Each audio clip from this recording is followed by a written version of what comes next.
Eu li a história de um comediante. Esse comediante ele fez sucesso por décadas. Um cara que lotava todos os seus shows no teatro. As pessoas gostavam de ouvi-lo porque tinha piadas, causos, histórias muito inteligentes e ao mesmo tempo muito engraçadas. E ele atraía muita gente com ele. Ele conseguia, enfim, captar a atenção. Ele conseguia, enfim, manter o público preso e atraído à sua arte. Ele foi um sucesso público. De forma precipitada, por alguns problemas na sua saúde, ele faleceu cedo. Mas depois do seu óbito, depois da sua morte, veio a público um lado não tão bem-sucedido e um lado não tão alegre da sua carreira de humorista. Veio a público todo o rompimento e o conflito que ele teve com o seu pai ainda na juventude.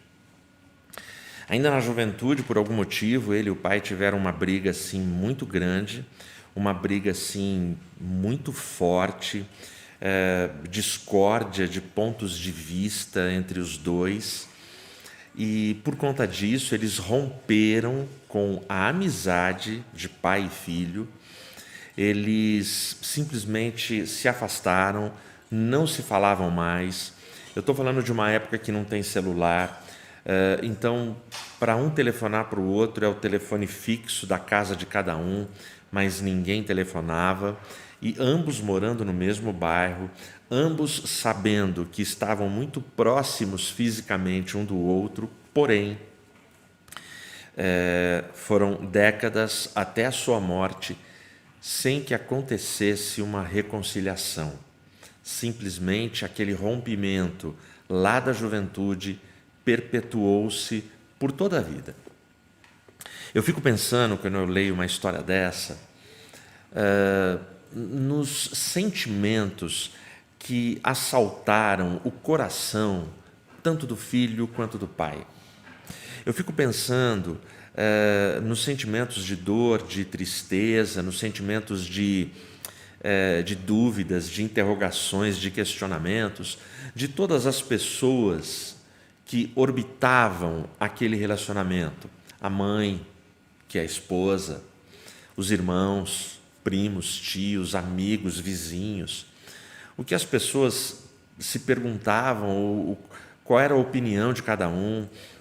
Eu fico me perguntando como que cada um tentou ajudar, tentou contribuir, tentou cooperar para pacificar o relacionamento. Eu fico imaginando, com certeza, os arrependimentos que tanto o pai teve quanto o filho. Eu fico pensando nas noites de solidão, de angústia, onde a saudade bateu no peito. Eu fico imaginando cenas onde tanto o filho quanto o pai ameaçou ir até o telefone, pegou o telefone, chegou a discar, mas no último número não, desistiu. E tudo sendo vencido, essas tentativas afetivas de reaproximação, tudo isso sendo vencido pelo orgulho, pela carne.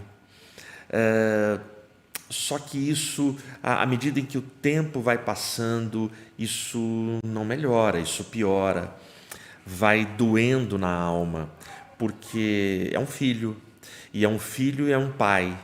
E eles estão distantes, mas estão próximos, moram no mesmo bairro, possivelmente um sabe onde é a casa do outro e evitam e não querem se ver, e o orgulho é maior. Eu diria para você que isso é tribulação, e isso é tribulação num alto nível, é tribulação num grau assim elevadíssimo, porque é tribulação que mexe com gente amada, que tritura a nossa alma, que esmaga a nossa alma. Simplesmente não é fácil você conviver com uma situação assim. Eu te falei de uma história que eu li, mas quando eu leio essa história, eu percebo nela um padrão que se repete no mundo inteiro. Esse tipo de situação, acredite em mim, é mais comum do que a gente possa imaginar. Histórias semelhantes, histórias parecidas com essa, pelos mais diferentes motivos, elas acontecem nas famílias, e famílias cristãs, famílias que conhecem o Evangelho, acontecem no mundo inteiro.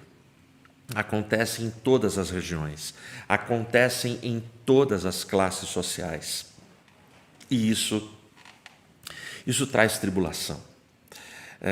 Eu poderia falar aqui de tribulações na área financeira, na área da saúde, que são tribulações também, tribulações agudas, mas eu começo essa reflexão falando com você sobre um determinado tipo de tribulação que mexe no profundo da nossa alma. Se você perguntar para, 1000 pais e 1000 mães, que tipo de tribulação você escolheria? E é mais ou menos assim, você não vai ficar livre de tribulação, ninguém fica. Qual tipo você escolheria? E fosse dado para você, olha, você pode ter uma tribulação onde vai afetar, onde vai destruir, onde vai dividir a sua família. Você pode escolher uma tribulação que tem a ver com uma enfermidade, não vai matar, mas vai sofrer, vai ser um calvário. Você pode ter uma tribulação na área financeira, você vai quebrar, você vai falir, vai ser uma luta para se reerguer, para isso, para aquilo, vai perder privilégios, tribulação, enfim, você vai colocando ali. Eu tenho a impressão que desses 1000 pais e 1000 mães, portanto eu estou falando de 1000 pares, de 1000 casais, de 1000 famílias, eu tenho para mim que não apareceria um representante, escolhendo ter tribulação no aspecto de rachar, destruir e dividir a família. Se tiver, depois você me chama em inbox. Não vai colocar na área de comentários. Portanto, tribulações, elas massacram a gente. E eu coloco o item família porque o que se pediria, o que seria necessário para que aquele humorista e o seu pai terminassem bem, é uma palavra. E a palavra é reconciliação. O orgulho deles tinha que ser aplacado, o eu deveria ser diminuído, o ego teria que ser desinflado para que eles pudessem experimentar reconciliação na vida deles. E é interessante.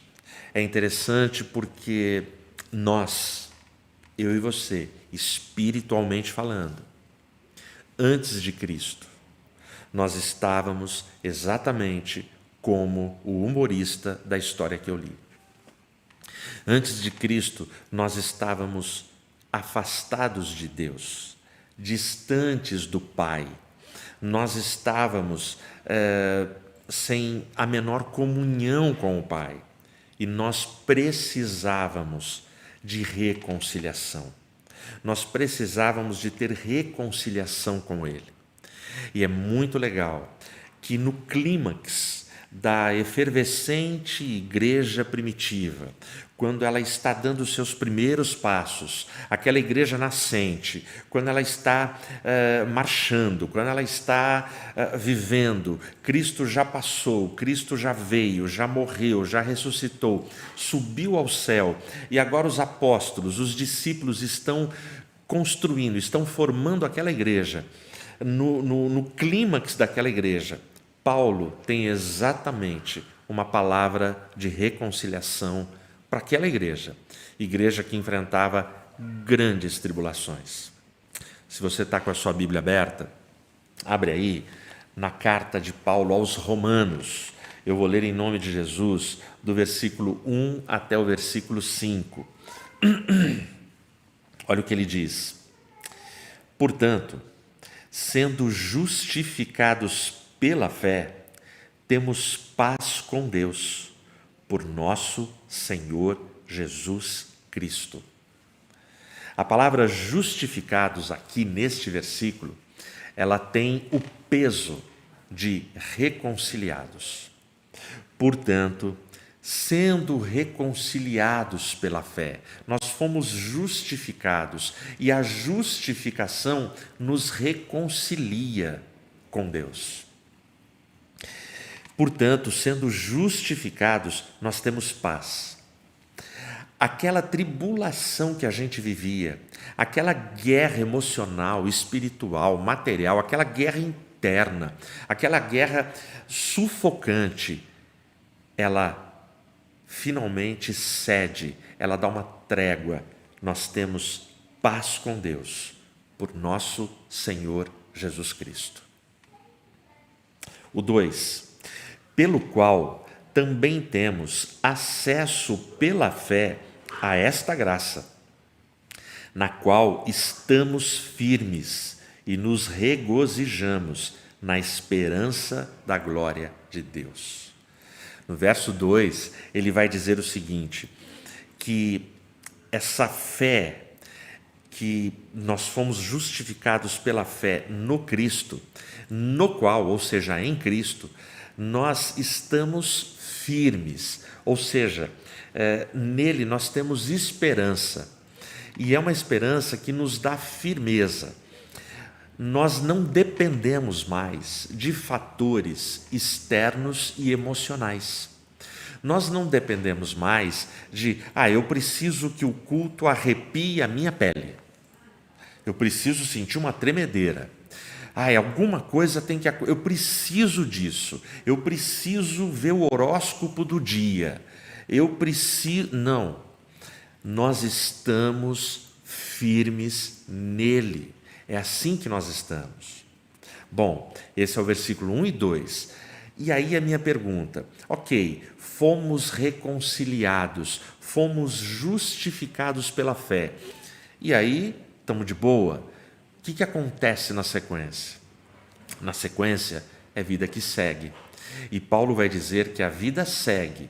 Eu estou reconciliado, eu estou justificado, eu estou com Cristo, a vida segue. Mas, para bons e maus, para salvos e não salvos, para qualquer categoria de pessoa, para qualquer classe social, a vida seguirá com tribulações. Não se engane, se alguém pregou um outro evangelho para você, mentiram para você. Olha como Paulo vai continuar. Aí, ele vai dizer aqui no versículo 3, e não somente isto, mas também nos gloriamos nas tribulações, sabendo que a tribulação produz a paciência. Então Paulo está dizendo, nós nos gloriamos nas tribulações. Paulo está dizendo assim, a partir de Cristo, em Cristo, tribulações na minha vida e na sua vida passam a ter um outro peso e elas são diferentes. Nós vamos sofrer, nós vamos sangrar, nós vamos chorar, nós vamos nos humilhar, nós vamos perder, nós vamos ser envergonhados muitas vezes por causa das tribulações, mas presta atenção, nas tribulações teremos benefícios. E aí ele começa a mostrar quais são os benefícios. Sabendo que a tribulação produz a paciência, e a paciência, a experiência, e a experiência, a esperança. E a esperança não nos envergonha, porque o amor de Deus está derramado em nossos corações pelo Espírito Santo que é dado a nós. Amém? Feche seus olhos. Senhor, obrigado por esse momento. Obrigado pela leitura na Tua Palavra. Obrigado, Senhor, porque esse texto de Paulo que falou com os irmãos ali em Roma, há tanto tempo atrás, há milênios, esse texto fala agora, aqui, no Palavra de Quarta, com essa audiência, com aqueles que assistirão depois, fala com cada um de nós. Pai, em nome de Jesus, que o Teu Espírito Santo coloque no nosso entendimento e no nosso coração a certeza, o conforto de sabermos que podemos ser consolados com os benefícios que são produzidos pela tribulação nas nossas vidas. Nos dirige, fala conosco, em nome de Jesus. Amém? Primeira coisa, Paulo, ele diz para a igreja de Roma, olha, em Cristo nós estamos reconciliados.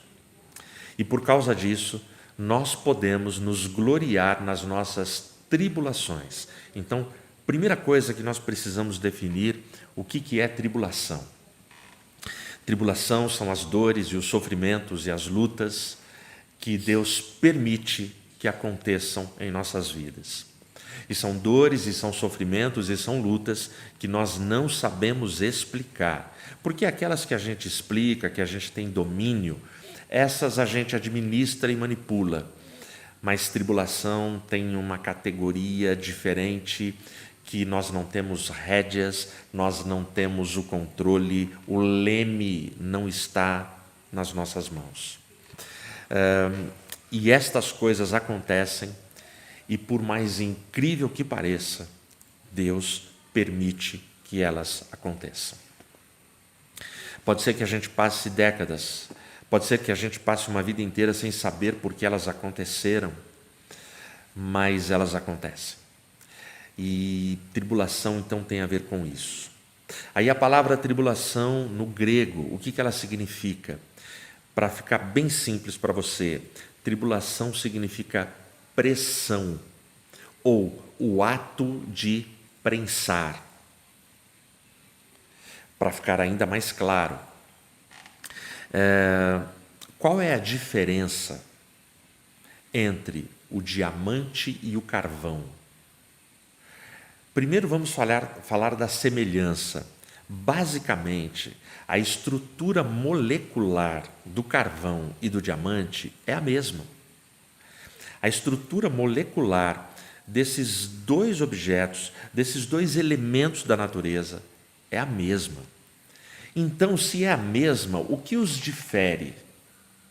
O que os difere, a diferença entre eles, é que o diamante é o carvão que sofreu pressão em altas temperaturas no profundo da terra.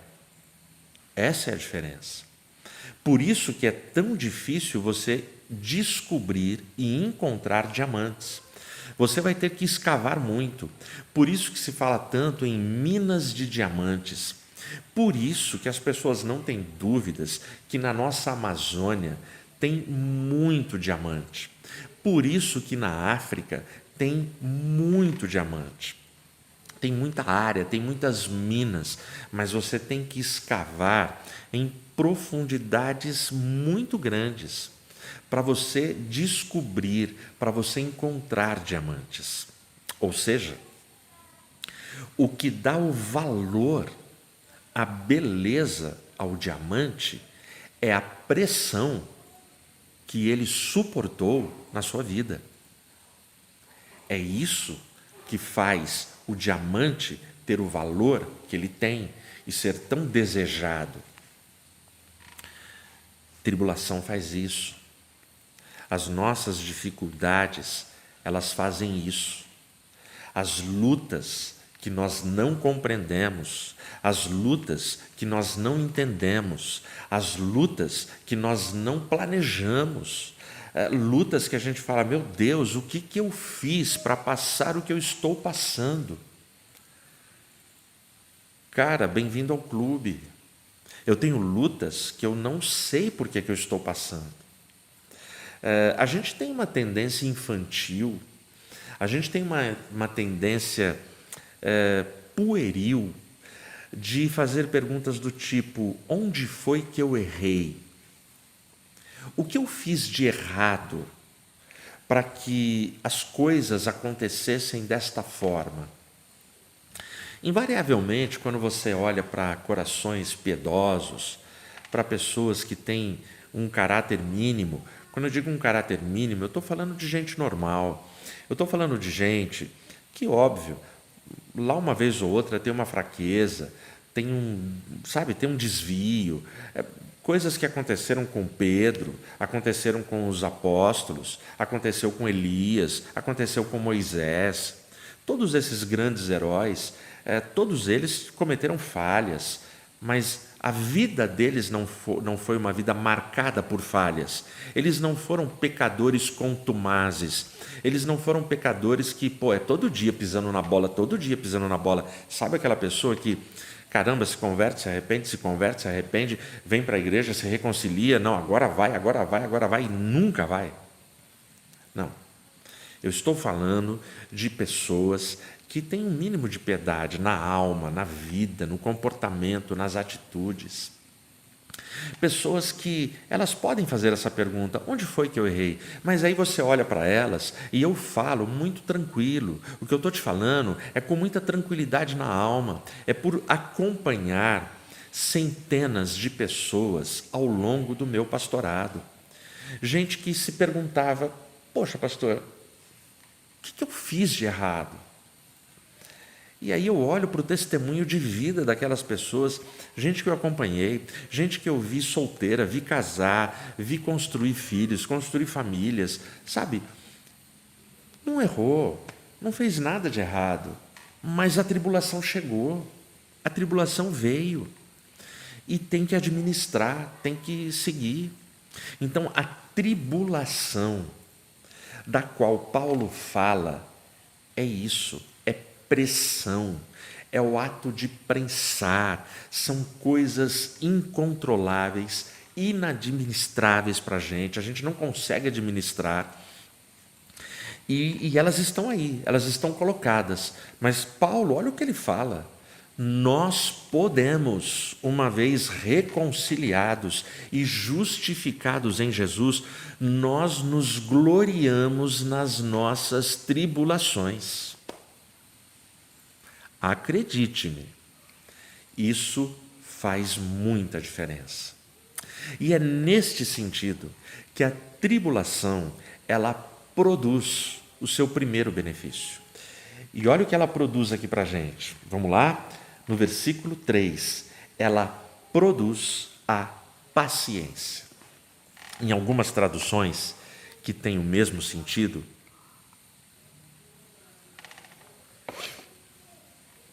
ela produz a perseverança. Paciência aqui tem o sentido de perseverança. E o que é essa perseverança que a tribulação produz?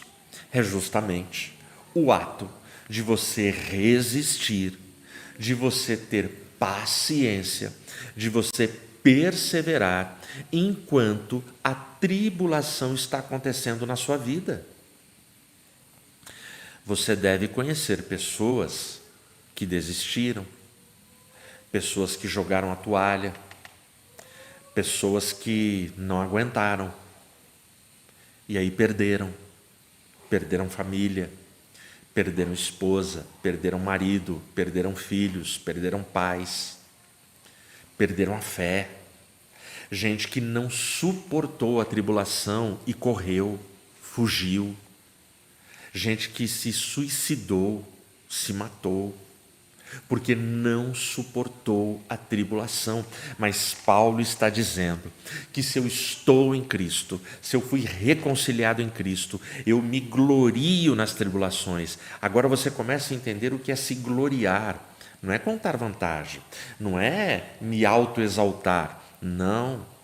O gloriar é: eu dedico glória a Cristo que está comigo na minha tribulação e eu vou perseverar, eu vou ter paciência. Para você entender, Atos 2,42 tem para mim um super exemplo do que é perseverança. Em Atos 2,42 a gente lê: e perseveravam na doutrina dos apóstolos, na comunhão, no partir do pão e nas orações. Cara, Atos 2 marca a descida do Espírito Santo, o derramar do Espírito Santo, o batismo no Espírito Santo. Ali é um momento único na história da igreja. Quando eu digo único, eu digo no sentido de inaugural, de marcante. Evidente que a igreja até hoje ela é alcançada por esta promessa, conforme disse Joel. Esta promessa é para tantos quantos Deus nosso Senhor chamar, mas ali 120 que há dias oravam no cenáculo em obediência ao que Jesus fala lá no final do Evangelho de Lucas. Olha, ide a Jerusalém, ficai lá, até que do alto sejais revestidos de poder. Vai para lá. Então, esses caras, no capítulo 2 ali, acontece o derramamento, tem a pregação de Pedro, a igreja é acrescentada, muita gente se converte, e o capítulo vai terminar com essa expressão: e perseveravam unânimes. Eles perseveravam na doutrina dos apóstolos, na comunhão, no partir do pão e nas orações. Agora deixa eu te fazer uma pergunta. Você pensa que foi fácil para os apóstolos, para aqueles 120 irmãos, para aquela igreja perseverar na doutrina dos apóstolos, na comunhão, no partir do pão e nas orações? Você não faz ideia do que foi. Deixa eu te explicar o momento que eles estavam. Eu falei que era a efervescente igreja primitiva, a igreja nascente. Mas o Deus deles, o Emanuel, o Deus conosco, há pouco tempo morreu, ele foi crucificado. E aí ele foi ascenso, ele foi ao céu. Agora presta atenção, e a prova de que ele foi ao céu, ele mesmo diz: enquanto eu não for glorificado e exaltado, o Espírito Santo não virá. É necessário que eu vá para que ele venha. E a gente tem a poesia do Salmo, né? Levantai, ó portais eternos, e entrará o Rei da Glória. Quem é o Rei da Glória? O Senhor forte e poderoso, Ele é o Rei da Glória. Jesus ele está entrando nos portais, ele está sendo exaltado e glorificado, e aí ele dá a ordem, e ele batiza no Espírito Santo. Portanto, você tem aqui nesse momento, essa igreja, o Cristo que esses apóstolos, essa igreja viu, testemunhou, caminhou com ele nas ruas, sabe, empoeiradas de Jerusalém, de toda a Galileia, viram Jesus dar vista aos cegos, fazer paralítico andar, morto ressuscitar, ouviram os mais belíssimos sermões que alguém poderia ouvir. Jesus não está presente fisicamente mais com eles. A igreja nascente é chamada de seita. A igreja nascente, ela é indesejada, ela não é bem-vinda ali. Existem perseguições, quem manda é Roma. Roma tem o seu Deus, que é o imperador. Todo mundo ali deve tributo a Roma e deve adoração ao imperador. Mas esses caras estão falando: não, agora nós temos um rei, nós temos um Messias, Jesus Cristo veio a nós. Esta nova igreja, ela está entendendo que tudo que ela praticava até então através do judaísmo terminou na cruz. Aquele monte de sacrifício de bodes, de ovelhas, de carneiros, aquilo perdeu o valor, porque agora é a cruz de Cristo. Então existe tensão com o judaísmo, existe tensão com Roma, existe perseguição contra os cristãos. Jesus ele fala: olha, vocês têm que ser testemunhas em toda a Judéia, Samaria, até os confins da terra. Mas a igreja fica. Isso está em Atos 1:8. Mas quando você chega em Atos 8:1, a igreja que não queria ir, ela é obrigada a ir por causa da perseguição. Para onde? Judéia, Samaria, todos os confins da terra. Ou seja, precisou de tribulação para a igreja fazer o que tinha que fazer. Portanto, para aqueles caras perseverarem, eles tiveram que suportar tribulação. Eles tiveram que, para eles obterem paciência, eles tiveram que ficar firmes. De novo, a igreja nascente, ela não dependeu de fatores emocionais. Ela abraçou as promessas de Cristo, a palavra de Cristo, a Torá, o Evangelho, a Bíblia. Ela entendeu o papel e a missão dela, e não importava a pressão e a tribulação, ela perseverou.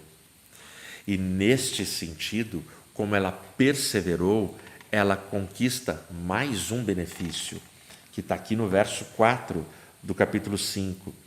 E a paciência, a perseverança, ela produz a experiência. E o que é a experiência aqui?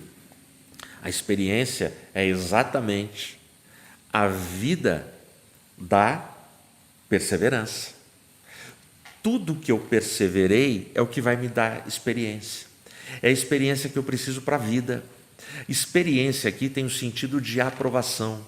Experiência aqui tem o sentido de você poder dizer, falar, testemunhar de coisas que agora você viveu e não apenas ouviu. É o nosso Jó 42:5. Antes eu te conhecia de ouvir falar, agora os meus olhos te veem. É totalmente diferente. É totalmente diferente quando você tem boas teorias, e boas teorias são importantes para a nossa formação, mas elas não são suficientes. Eu também preciso da prática, eu preciso da minha experiência, eu preciso do meu encontro com Deus, eu preciso de ter este relacionamento íntimo com meu Deus. Portanto, tribulação, aí eu venho para paciência, eu venho para perseverança. Essa perseverança, ela me dá experiência, e aí a experiência me leva para o último degrau, para o último benefício que a tribulação confere. Ou seja, a experiência produz esperança. Isso é demais. Isso é demais. Você imaginar que você está numa tribulação aguda, você está no meio de uma pressão sangrenta, e essa igreja primitiva, essa igreja nascente, ela tem autoridade para falar sobre isso, porque ela sofreu perseguições que eu e você não sofremos. Então essa igreja, Paulo está dizendo, é aqui. Se vocês ficarem firmes, perseverando, se vocês adquirirem experiência, essa experiência vai fazer nascer em vocês esperança. É essa esperança do versículo 4 que possibilita o que Paulo falou no início do versículo 3. Nós nos gloriamos nas nossas tribulações. Como assim? Eu posso glorificar a Deus, eu posso louvar a Deus, eu posso glorificar a Cristo, eu posso continuar a minha vida porque eu tenho esperança, e uma esperança que vem do céu. Não tem explicação. É uma esperança que vem do céu. Bom, aí eu tenho esses benefícios todos. Eu tenho esses benefícios que foram produzidos no calor, no olho do furacão das grandes tribulações pelas quais eu passo, pelas quais você passa. E aí está tudo bem, eu vou conseguir enfrentar tudo, porque pode ter gente me ouvindo e pensando assim, poxa pastor, mas eu estou agora no momento de uma grande tribulação, eu tenho esperança, mas e se tudo der errado? E se as coisas não derem certo? Deixa eu te falar, o versículo 5, que é o último da leitura, ele diz que não, que as coisas vão terminar bem, que as coisas vão terminar com a graça, com a bondosa mão de Deus. Olha como termina o trecho. E a esperança não nos envergonha, porque o amor de Deus está derramado em nossos corações pelo Espírito Santo que é dado a nós. Cara, tem gente que tem esperança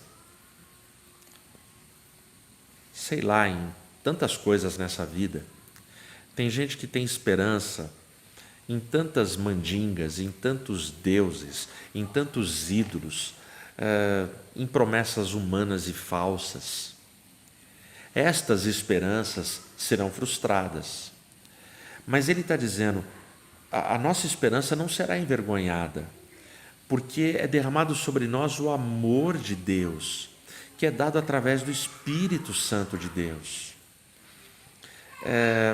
Quando a nossa esperança está em Deus, nós jogamos toda a luta, todo o mérito, todos os recursos, a gente tributa toda a honra, toda a glória e todo o louvor a Deus, porque é Ele que vai intervir, é Ele quem vai vir, é Ele quem vai abençoar. Esse tipo de esperança, eu gosto da palavra que Paulo colocou, essa esperança não nos envergonha. Eu acho que Paulo sabia que nós somos muito humanos, nós somos fraquinhos. Se você não é, eu sou. E a gente se envergonha, sim. A gente, nas nossas derrotas, nas nossas humilhações, nos nossos fracassos, a gente se envergonha. A gente se envergonha porque existem códigos sociais, existem cobranças sociais que são invisíveis. Ninguém escreve, ninguém fala, mas nos olhares, nas ironias, nos cinismos, nos desprezos, nas rejeições, naquelas frases que humilham, as pessoas meio que carimbam isso. Você nos envergonha, você é uma vergonha. Mas Paulo, ele vai dizer que, existe todo o processo da vergonha, existe todo o processo da dor, do sofrimento, nesse processo de perseverar, de suportar, de ter paciência. A coisa não é tão rápida assim. Tem gente que vai ter que passar por uma tribulação por décadas. E é evidente que Paulo sabe que nesse processo a gente tem momentos de vacilo, a gente tem momentos que a gente pensa em desistir. É que o texto é muito rápido, mas o texto é muito profundo. Mas Paulo está dizendo, olha, se você perseverar, se você suportar a afronta, suportar a vergonha, suportar o ridículo, se você suportar, você adquire experiência. Você vai falar do que você viveu, você vai contar a sua história, e você o fará, não para exaltação sua, mas para que o nome de Cristo seja glorificado na sua vida. E aí você adquire esperança, porque agora a sua esperança é robusta, a sua esperança não depende de sinais, a sua esperança não depende de fatores externos, a sua esperança está calcada, está solidificada na palavra de Deus e na palavra de Cristo para a sua vida e para a minha vida. É aí que Paulo fala, essa esperança não nos envergonha, porque ela é derramada em nós pelo amor do Pai. E o amor do Pai nos banha, nos abraça, nos fortalece e é derramado em nós através do Espírito Santo de Deus. Eu termino te contando um testemunho de tribulação aguda, de tribulação assim intensa. É o casal Mike e Tracy. Esse casal, eles estavam preparados para uma noite de Natal na sua casa nos Estados Unidos. Ela estava grávida do seu terceiro filho. Então eles estão naquele momento de ceia, um jantar muito bonito, com receitas maravilhosas. E eles estão ali, festa, os dois filhos pela casa brincando, parentes, vovô, vovó, aquele ambiente gostoso de família, até que, do nada, ela com 9 meses já, o bebê resolve nascer. E aí correria, para tudo, e coloca ela no carro, e lençol, e lá vai o Mike levando a Tracy, a família fica em casa, e ele corre com a esposa para o hospital, e eles vão com tudo. A mãe dela foi junto para ajudar, ficar com ela ali no banco de trás, e eles vão para o hospital.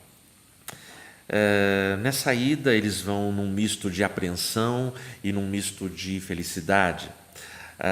Diria que o Mike e a Tracy estavam bem calmos, porque eles pensavam assim: ora, nós já tivemos 2 filhos, a gente sabe como é que é ter um filho, a gente sabe o que é um parto, mas eles não imaginavam o que iria acontecer.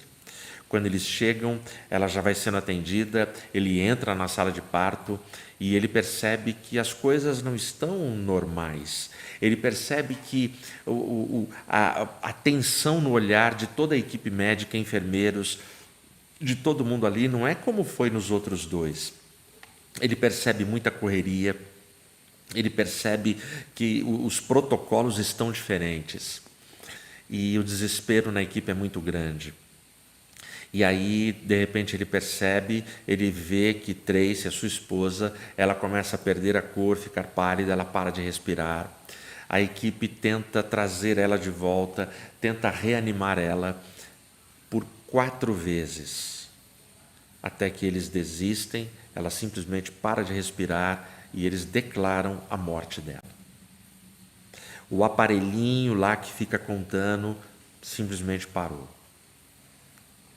Aí é aquele choque, o Mike, ele fala que ele não teve palavras, ele não sabia o que fazer, ele não sabia como reagir, ele ficou em estado de choque.